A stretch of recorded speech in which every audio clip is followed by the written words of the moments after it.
Kryeministri i ri i Mbretërisë së Bashkuar Andy Burnham ka prezantuar masën e parë ekonomike të qeverisë së tij, duke synuar të zbusë krizën e kostos së jetesës që prej vitesh rëndon mbi familjet britanike. Qeveria ka vendosur të heqë tatimin mbi vlerën e shtuar për faturat e energjisë elektrike për konsumatorët familjar, një masë që do të hyjë në fuqi më 1 tetor. Sipas ekzekutivit britanik, kjo pritet të ulë me rreth 45 pound në vit faturën mesatare të energjisë, e cila aktualisht arrin afro 1862 pound për familje.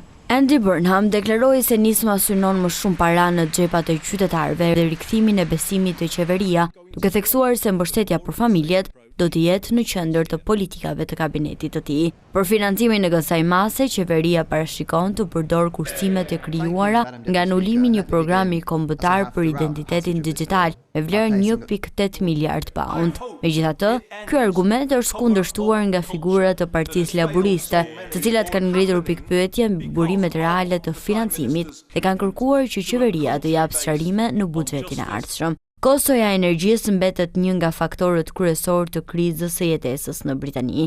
Çmimet u rritën ndjeshëm pas sulmeve ruse në Ukrainë në vitin 2022, ndërsa edhe zhvillimet e fundit në lindjen e mesme kanë shtuar presion të ri mbi tregjet energjetike. Edhe pse faturat kanë rënë në kulmin e krizës, ato vazhdojnë të jenë deri në 60% më të larta se niveli para vitit 2022. Organizata që mbrojnë konsumatorët e mirëpritën vendimin, por theksuan se ulja e TVSH-s nuk mjafton për të përballuar barën financiare të miliona familjeve që vazhdojnë të përballen me fatura të papërballueshme dhe borxhe të akumuluara për energjinë. Ndër prioritetet e qeverisë së re janë edhe kufizimi i çmimeve të biletave të autobusëve dhe masa të tjera sociale, ndërsa tregjet financiare po ndjekin me vëmendje mënyrën se si do të financohen premtimet e reja. Investitorët kanë shprehur shqetësim pas deklaratave të Burnham se do të përdor çdo fleksibilitet brenda rregullave fiskale ekzistuese në një kohë kur kostot e huamarrjes së Britanisë kanë shënuar rritje.